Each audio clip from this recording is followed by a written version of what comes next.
Claire, nagpapakasyota at nagpapaka-doktor. Pakinggan po natin. Iginiit ng Malacanang na nasa mabuting kalagayan ang kalusugan ni Pangulong Ferdinand Marcos Jr. Ito ang binigyan diin ng palasyo sa nila'y mga nagpapakalat ng fake news online ukol sa kwestiyon sa kalusugan ng Pangulo. Nag-viral kamakailan ang isang video clip Ayan, mula sa para sa di nakakaalam ha. speech ng Pangulo sa paggunita ng araw ng Ayan, dumudugo yung gilagid. Hindi po ipin, gilagid po dumudugo. kagitingan sa Quezon City noong April 9 O anong sagot ni Claire patungkol sa kalusugan ni BBM? kung saan ayon sa netizens tila dumudugo ang gilagid ng Pangulo. Pakiusap ng Malacanang huwag nang mag-imbento ng impormasyon ukol sa kalusugan ni PBBM. At ang aking pakiusap lamang po sa mga fake news peddlers, huwag niyo pong gawan ng kwento ang Pangulo patungkol sa kanyang kalusugan. Hindi Tignan mo ha, meron kayo napuna. Una, napuna nyo. Hindi niya in-explain kung ano yung nasa bibig ni Marcos. Nag-focus siya doon sa salitang fake news. Alam mo, ayan ang sinabi ni Jason sa amin. Style yan ng broadcaster. Kasi alam nyo naman natin si Jason sa veteranong broadcaster na matagal na po yan. Hindi pa siguro ako pinapanganak, talagang lihitimong media na yan. Ganyan daw ang style ng mga taong hindi nila kayang i-debunk, hindi nila kayang pasinungalingan yung nangyari sa kanila. Kung yung nangyari o yung binibintang sa kanila, hindi nila kaya.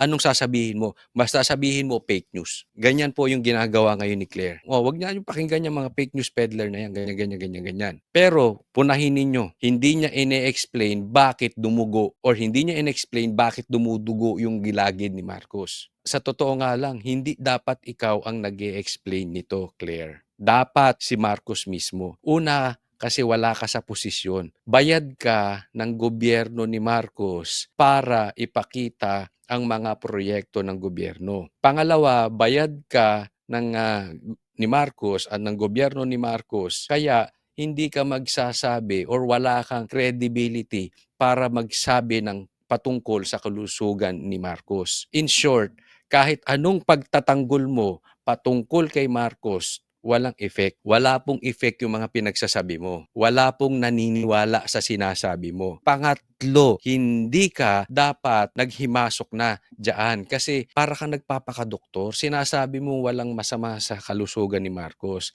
Kaya mo bang itaya yung karir mo dyan, Claire? Paano kung talaga merong pinagdadaan ng masamang kalusugan si Marcos? Anong sasabihin mo? Hindi mo alam? Ginagawa mo lang ang trabaho mo?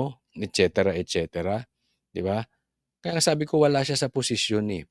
Huwag kang magpakadoktor. Ikaw ang nagpapakadoktor, hindi kami. Ang dapat nagpapaliwanag niyan, si Marcos mismo or yung asawa niya. Hindi ikaw. Hindi ka naman syota, di ba? I assume, Claire, hindi ka syota. So pagdating sa kalusugan ng isang tao, dapat yung mismong may-ari ng katawan ang magpaliwanag or yung asawa or yung syota. Pasok ka ba ron? Ang ipaliwanag mo yung mga magagandang ginagawa ng gobyerno natin, di ba? Dininay mo lang tapos hindi mo naman pinaliwanag kung bakit dumudugo. So tama nga nung narinig ko to, sabi ko, tama si Jason sa yung mga ganitong klaseng tao. Basta sasabihin fake news tapos walang paliwanag. po yan maganda para sa ating bansa. Dapat po ipagdasal pa po natin na maging maganda ang kalusugan ng mga namumuno sa atin. At iwasan po nila na magbigay ng speculation kahit hindi po doktor ay nagpapakadoktor sa social media. Yan, tingnan mo ha. Siya pang nagsasalita ng ganun. Ikaw nagpapakadoktor kasi i-deny mo ng walang paliwanag. Diba? Tingnan mo. Let's look at this. Effective ba si Claire? Hindi. Bakit? Yung trust rating ni Marcos bumabagsak, bumababa. Kasi umasa si Marcos sa pagtago sa palda nitong si Claire, which is not effective. Alam mo, sa lahat ng nangyayari ngayon, ang nakikinabang lang si Claire. Bakit? May sahod siya. Pinapasahod ng taxes ng gobyerno. Pangalawa, sumisikat siya, nakikinabang yung vlog niya. Magretiro man siya, mag-fake news man siya, ano man ang sabihin niya, hindi man siya effective. Pag alis niya dyan sa posisyon na yan, tutuloy yan sa vlog niyan, malakas na yung vlog niya. So in short, sa lahat ng ginagawa ni Claire, wala pong pakinabang si Marcos. Siya lang ang may pakinabang. Hindi naman siya epektibo eh. Yes, epektibo siya para maasar ang taong bayan. Pero bakit ba siya nilagay dyan ni Marcos? Hindi para maasar ang taong bayan. Para tumaas ang tiwala ng taong bayan kay Marcos. Ang tanong, tumataas ba ang tiwala ng taong bayan kay Marcos? Hindi. Hindi effective si Claire. So hindi ko alam kung hanggang kailan to. Di ba? Yes, nakakaasar. Yes, we are being entertained for her benefit. Wala siyang natutulong kay Marcos o kay Tamba. Next topic po tayo. Eto, next natin. Robin Padilla, hihilahin si Torre, komunista ka. Ayan, pag-usapan natin ito. Gusto ko lamang pong iparating sa lahat na wala na po dito si Pangulong Rodrigo Roa Duterte. Ito pong mga pinag-uusapan natin, ito po ay pagsuporta lang namin kay Senator Amy. Pero alam niyo po, sa ating mga magigiting na panauhin dito, napaka-ironic lamang po na alam naman po natin lahat, batid natin lahat, na dadalawang pangulo lang po ang lumaban sa komunista. Ayan. Bago ko i-play. Sino lang yung dalawang lumaban na pangulo sa komunista? Lagay nyo nga sa comment section. Walang daya na, lagay nyo. Sino yung dalawang pangulo na lumaban sa komunista? Na si Ferdinand Marcos Sr. Ano po ang nangyari? Inalis natin sa bansa. Ang sumunod na lumaban po sa komunista ay si Pangulong Rodrigo Roa Duterte. Ang tanong ko lamang po sa PNP, hindi Inalis din sa bansa. Pareha sila. Dalawang lumaban sa komunista. Tatandaan nyo to. Why? This is very, very important. Yung dalawang lumaban sa komunista, inalis ng bansa. That is the playbook ng komunista. Gawain po nila yan. Kung susundan natin yung paliwanag ni Robin Padilla, and I think this is public knowledge. Alam naman yung style, yung pagkakatanggal ni Marcos, baka hindi po natin nalalaman. Marami pong nagsasabi, yung Marcos Sr. yung pagkakatanggal kay Marcos, yung EDSA 1, ang nanguna dyan, komunista. Okay? Malaki po ang problema natin sa komunista. Tanong, papayag ba kayo muling manumbalik ang komunista? Hindi po to red tagging, sinusundan ko lang po yung sinasabi ni Robin Padilla. ko po kayo hinuhusgahan. Hindi po ba nyo tinanong man lang sa mga nag-uutos po sa inyo kung bakit natin dadalhin sa dahig ang ating dating Pangulo na alam naman po natin na buhay ang Communist Party sa Netherlands? Yun, di ba? Buhay. Komunista dyan. Yung kinalaban ni Tatay Digong para ang kalsada mo, kalsada ko, kalsada natin, mga Pilipino, mapayapa dyan sa mga lintik na pumapatay na NPA, dyan sa mga namumundok, dyan sa mga child abuser, dyan sa mga recruiter. Yan ang lumini si PRRD ng komunista tapos dadalin mo ron. Alam mo kaya bilib na bilib ako kay Pastor Kibuloy. Alam nyo kung bakit? Alam nyo kung bakit maraming galit si Pastor Kibuloy at nakakulong din ngayon? Bukod sa pagiging kaibigan niya kay PRRD, wala kayong makikitang pastor or politiko bukod kay PRRD and BP Sara na talagang tunay, nagbuhos ng effort, ng pera, ng karir, ng channel para sugpuin ang komunista. Wala po, si Pastor Kibuloy lang. Kaya nga, sabi ko, malaki problema natin ngayon. Kasi yung lumalaban sa komunista, kinukulong. Yung lumalaban sa komunista, binibitbit dun sa lugar ng mga komunista. Alam naman po natin na hinihingi natin dati na i-transport dito si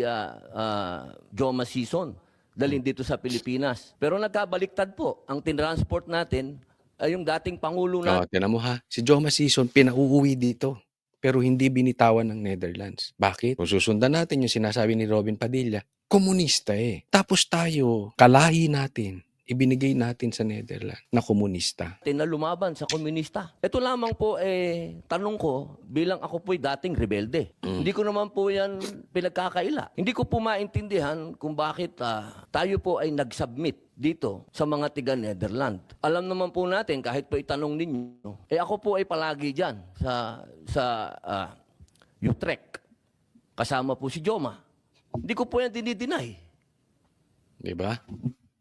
Naman, bakit pumasok ang gobyernong ito sa komunista? Diba? Hindi po pinagbibintangan yung gobyerno Pero bakit tayo nagpapagamit sa komunista? Dahil sa pangarap ng iilang tao? Alam mo, nung pinapanood ko tong video ni Robin Padilla, ako'y naiiyak. Totoo to, hindi ako nagbibiro. Bakit ganito nangyayari sa bansang Pilipinas? Yung mga katulad ni PRRD na may ginagawang mabuti, sila ang pinasusugpo natin sa mga komunista. Bakit hindi natin sugpuin ang komunista? Pero nakakagulat lamang po na dinala natin doon ang dating Pangulo. Yun po ba, hindi po ba alam ng PNP na karamihan po sa mga dumadating na pera sa komunista, sa mga terorista, ay galing po sa abroad? Di ba? Malaman ang alam mo, sumaludo ako dito kay Robin. Lumabas ang tapang ni Robin dito. Mabigat 'to binabanggit niya, ha. Ibig sabihin, financer ng mga komunista galing sa ibang bansa. Binubuking niya na rito. At kahit alam na 'to ng iba, importanteng nababanggit niya diyan sa Senate kasi naka-record po 'yan. Ang financer, ang nagpapatakbo ng komunista sa Pilipinas sa ibang bansa. Tapos dinala natin ang dating pangulo sa ibang bansa. Anong ibig sabihin? Wala pa tayong kalayaan. Sunod-sunuran pa rin tayo sa ibang bansa. At tayo naman, nagpapagamit dahil yung iba sa atin na mga politiko ay merong sariling pangarap. So pinapagamit niya na ang bansa natin sa Netherlands, sa komunista, sa Amerika, may EDCA pa tayo, para lang makinabang siya ng personal. Ganyan po ang kalalagayan ng bansa natin. Yan po ang paliwanag ng sinasabi ni Robin Padilla. Yan po yung mga tanong na kailangan ko po sanang itanong sa inyo at marinig ang mga sagot ninyo, pero naubos na po ang oras natin sa paikot-ikot. Ako po ay gusto ko pong iparating sa inyo ang kalungkutang napakalalim sapagkat sama-sama po tayong lumaban. Gusto po natin ng law and order sa ating bansa.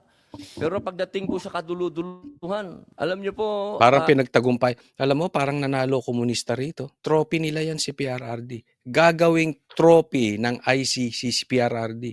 Gagawing trophy ng komunista si PRRD. Hindi ko naman maintindihan to si Marcos. Yung tatay niya nakipaglaban sa komunista and siya nagpapagamit sa komunista. Ano ba namang klaseng nangyayari dito kay Marcos? Hindi ko talaga maintindihan. Yan po lumalabas sa paliwanag ni Robin Padilla. Nagpapagamit to si BBM sa komunista, di ba? Ewan ko to si BBM talaga. General Torre, congratulations, nakadalawang medalya na po kayo. Pero alam niyo po, sir, Di ba? Isipin mo yun. Ang sinasabi niya ni Robin Padilla na yan, ha? Yan ay sarcastic na patama kay Torre.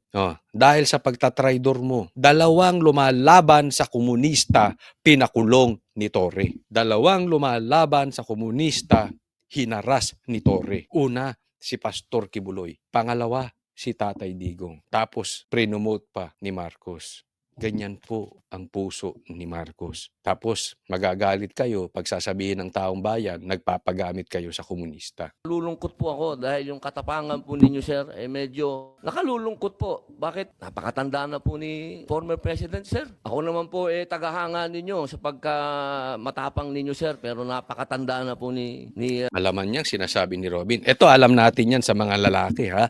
Alam natin yan. Pag sinabi, oo, ang tapang mo, ha? Sinapak mo yung babae. Anong ibig sabihin sa atin na niya mga lalaki? Bakit hindi ako kalabanin mo, di ba? Bakit hindi ako sinapak mo? Alam natin niya mga kalalaki yung ganyang banat. Yung banat ni Robin na yan, sinimulan niya sa promotion mo. Dahil sa di umanong tapang mo, na-promote ka. 2 beses magkasunod. Pero matanda na yun. Ano ibig sabihin? Yung tapang mo sa akin mo ilagay. Ako hilahin mo. Ito si Robin, totoong totoong street fighter to. Meron kasi yung matatapang, meron yung talagang street fighter. Ito si Robin, matapang street fighter to. Hindi nito uurungan si Torre. Tunay na matapang to. Kaya alam mo, nabibilib ako dito kay Robin, hindi dahil sa kakilala natin siya, pero hindi dahil artista lang. Hindi, kasi siya nasabi ng taong bayan sa kanya, artista lang, walang ginagawa. Hindi po. Pinapakita niya rito. Hindi niya iniiwan si Tatay Digong hanggang sa huli. Sa katunayan, medyo turn off pa nga ako sa ibang senator. Na ginamit lang si PRRD tapos tahimik. Parang takot pa kila Boying, takot pa kila Torre. Si Robin Padilla, hindi. Di ba? Kaya bumilib ako dito Yan ang tao. Tunay na tao. Hindi nang iiwan ng kaibigan. former president. At alam naman po natin, sir, na lumaban yan sa komunista. Alam niyo yan, sir. Sana naging konting, lang po tayo ba? Binigyan naman natin ng konting, kung paano natin tinitingnan yung mga medalya nyo, hindi lang nalagyan ng medalya si presidente, pero kung sa medalya mag-uusapan, tinulungan niya tayo laban sa mga terorista. Yun, matindi yung binanggit niya yan. Alam mo, ang dami mong medalya. Yan ang ibig niya sabihin. Pero kung medalya at medalya rin, maraming medalya dapat si PRRD. Kung medalya lang ang pag-uusapan. Ikaw, Torre, yung medalya mo walang silbi. Ako yan ang nakikita ko kay Robin. Hindi niya na kailangan i-mention yung medalya. Hindi niya na kailangan i-mention yung 2 beses niyang pagka-promote. Pero i-mention niya yun kasi yun ang ibig sabihin nun. Sayang yung medalya mo, Torre. Lumaban to sa komunista. Hindi mo ba alam, Torre? Parang ganito ang sinasabi ni Robin. Hindi mo ba alam, Torre? Ang daming namatay sa hanay ninyo. Mga kaibigan ninyong uniform men. Ang daming namatay sa hanay ninyo sa pakikipaglaban sa mga komunistang ito. Sa mga rebelding ito. Tapos, etong lumalaban sa mga komunista, hindi nyo inisip. Pinadala nyo sa bayan ng komunista. Yun ang ibig sabihin dyan ni Robin Padilla. Yun lamang po, sir. Sana napakasakit isipin. Ito pong bagay na ito, parang pati itong ambassador natin. Ano po ba talaga ito po ba talagang operation para may alis dito ang ating dating Pangulo? Ito na, kina-question. Ito ba ay operation? Ito ba ay pinagplanuhan? Kasi yan ang pinag-uusapan dyan sa Senate eh. Kanino po ba? Kasi kami pinupuwersa kami lahat ng mga supporter ni Digong na i-contempt po kayo.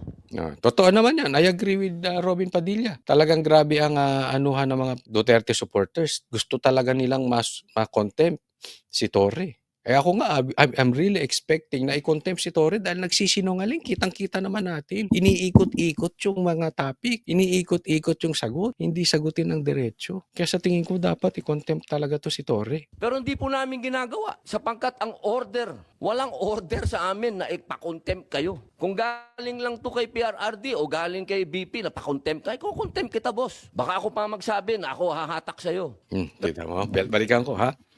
Walang order. Una, 2 po yan. Tingnan natin mabuti. Una, walang order na i-contempt si PRRD at si BP Sara, si Torre. Alam mo, dyan naman ako bilib talaga sa mga Duterte. Hindi sila mahilig maghigante. Yung tama lang, kung ano yung nasa batas, dun lang. Pero ako naniniwala, walang order. Totoo yan. Walang order si PRRD at si BP Sara na i-contempt si Torre. Dahil ano sabi ni Robin? Kung may order, i-contempt. Alam naman natin. Ito si Robin ay matibay na sundalo ni PRRD. Talagang ito ay matapang. Pag sinabi ni PRRD talon, ako naniniwala ako, tatalon si Robin. Pag sinabi ni PRRD, kunin yan, i-contempt. Ako naniniwala, gagawin ni Robin ng buong tapang.